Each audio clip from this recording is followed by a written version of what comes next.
shortly. But for now, I want us to come back to studio. We'll be crossing over in a few minutes to Eldoret. But before then, let's just have a conversation with my guests here in studio, Betty, Waitherero and Roselyn Obala. Thank you so much, ladies. So I'd like to hear, 2016 had the good, the bad, and the ugly. Maybe we could start by talking about what was good about 2016 for you, Betty. Is there anything that stood out positively? I think one of the most significant things, unfortunately, it didn't happen in Kenya, but right. The performance of Hillary Clinton in the U.S. elections was very encouraging for me. It fell short of my expectations. I expected her to win. However, her performance in the U.S. elections gives a lot of hope to women around the world. At the same time, I feel a bit disappointed by the U.S. because other countries, first world countries, have been able to cross the barrier, right. the sexist barrier, and bring in female leadership. America seems to have taken several steps back. In this past year.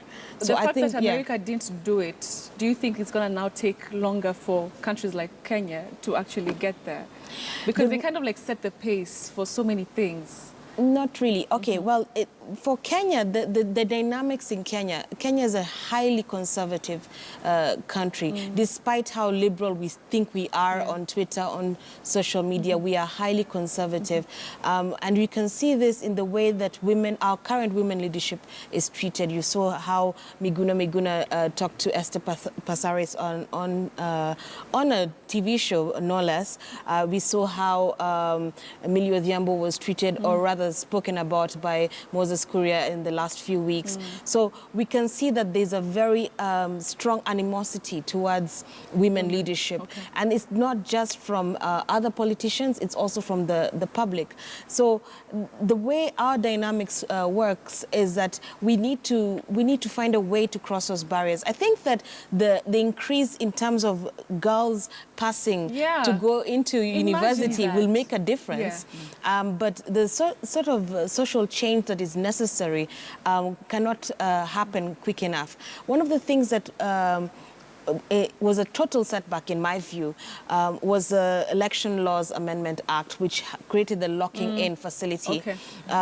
In the terms of nominations, more women will be locked into the women rep positions and be told, yes, exactly. They won't be given a chance to compete because they'll be told automatically, you already have your women's positions, So you sit at the corner. Yes, because us men are fighting for the other nominations. So Betty and Roselyn, let's go back to the U.S. because that's a very interesting conversation, Roselyn. I'd like to hear your thoughts. There are people who, as much as Hillary set the pace for so many things and, women empowerment, the critics who actually criticized, people who criticized her, saying that she did not really relate to the voter. She was more policy-driven. Her character was questionable. Do you still think that, she's a good example? Yeah, she is a good example because this is one woman that went for the top seat in the world. That not every woman has gotten to that, and especially now that she got a nomination for the biggest party in the U.S. But I think Hillary had some of her own setbacks. And I don't think being a woman was one of the reasons that made her lose the elections. Because remember, if you look at even the policies that the Democrats were putting across, and if you look vis-a-vis what the Republicans were doing, remember Donald Trump was rejected by the Republicans because he was not the preferred candidate. But he still went ahead and clinched the elections. That was because he was resonating with the public. If you look at Hillary, she was more embedded on Obama. And that's why you see Obama was saying electing Hillary was an extension of Obama presidency for the third term. So because of that, especially those who were not comfortable with Obama's presidency were not seeing Hillary again going in and continuing with the same policies that Hillary was advancing. The other thing that also was a setback for her was the issue of the secret emails. Because remember, this was a very thorny issue and it came at the last minute.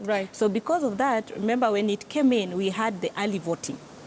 So the people who had the early voting, some of them did not give her that, just because of the emails. Now, when you go to the military, who voted for Trump in total, they were saying if you look at the policies that the Democrats had, the last time they ever enjoyed good facilities and the other things was during Bush tenure. So they were saying giving a Republican this chance will automatically change their status as military people. Let's go back to the character of Hillary Clinton.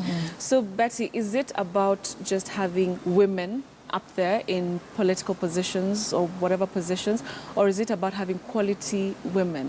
What is the conversation there? You have to look at it this way. If you don't have enough women, you can't start talking about quality.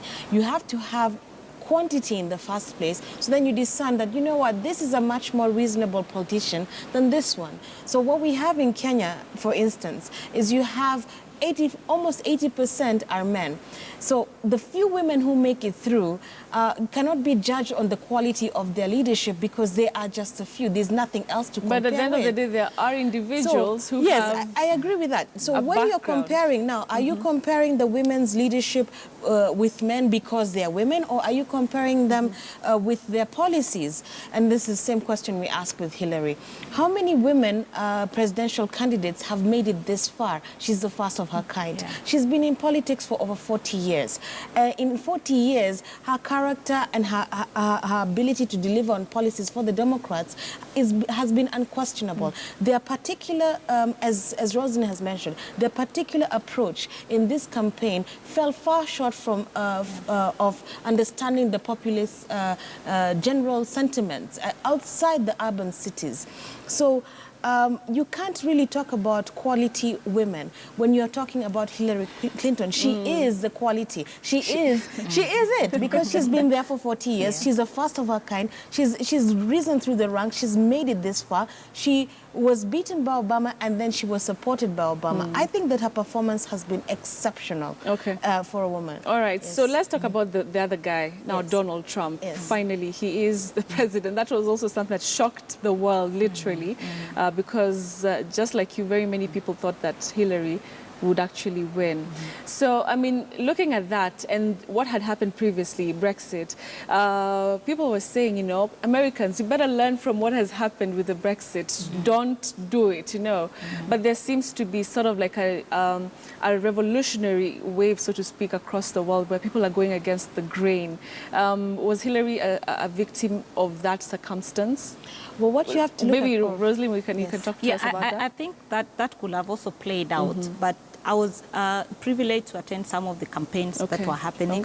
And if you look at the way the Democrats had set their campaign, and if you look at the way the Republicans had set their campaign, remember Hillary inherited the way Obama did, where they were doing the telephone calls and door-to-door campaigns, which also the Republicans were doing. But remember, Trump understood the issues that were affecting the people. And that was exactly what he was talking about. Oh, I will make sure that you guys get back your jobs in the companies. We are going to ensure that our jobs are not exported overseas. Our products are not going to be made overseas and come and be sold here. And that is the language that the people wanted to hear when they were being told about we are going to stop immigration and just build a wall. And you see on the other side, Hillary was talking about gay, and Trump was saying it's anti-Christian. So you see, because of that, those are some of the campaign pledges that when people were looking at them, then they were saying, no, let us give this guy, let us test him. Because I remember one of the people we talked to after the elections, and we asked him, whom did you vote for? He said, better the devil you don't know than the devil you know. Than the angel you know. Yeah, than the angel you know. Because here they knew Hillary, they knew some of the setbacks she had had in the past when she was the first lady, the scandal that she had had all her way during the 30 years that she was in public service. And now here was Donald Trump, a fresh new person who has no... Who was speaking their language. And he has never had... Because all the leaders in the U.S. have been either they have a background in the military, or they were in politics, or they were in government. Trump was coming in, a totally new person who was just in business, and they didn't know anything about him apart from not declaring his taxes and all that. So they were saying, why don't we give this person and just see what can he do for us vis-a-vis Hillary, that who has been there, and some of us were not just happy with what she had done. Having covered the elections, Roselyn, were you shocked at the results, or did you feel it? Because from the outside. Yeah. Back in Africa, the media, especially in the US, had sort of like, made Hillary to win. For you, was it a shocker that Trump actually won, having listened to what people had to say on the ground? Yeah, it was. It was still a shock. It was still a shock, okay. Because despite what people were saying, when you talk to people, when you're attending the campaigns, and you'll see the mood from both sides, when you went with the opinion polls, everybody was endorsing Hillary. Yeah. When you went to the media houses, everybody was endorsing Hillary. If you talk to some of the analysts, everybody was saying, as much as Trump might be a new entrant here, Hillary has the edge. Because she had the experience in government, she had the backing of 2 former presidents and the other people, while Trump was just alone and was just speaking his mind. Okay. So for that, people just saw that despite all these shortcomings, Hillary was still the best person to win the elections. So when we started seeing the results trickling in, especially on the blue states, which were predominantly Democrats, and we will see them changing like Michigan and the other states, then we were like, oh my God. And the Americans know. They will tell you, Florida has gone, it's going the red states. Texas has gone, it is going the red state. So because of that, you'll just see because these are the states that have the highest number of electoral colleges. So when you see them, you just knew she has lost. Okay, so we'll take a break from the discussion. And Roselyn, when we come back, Betty has mentioned one of her biggest highlights. I'd like to hear yours. We'll be coming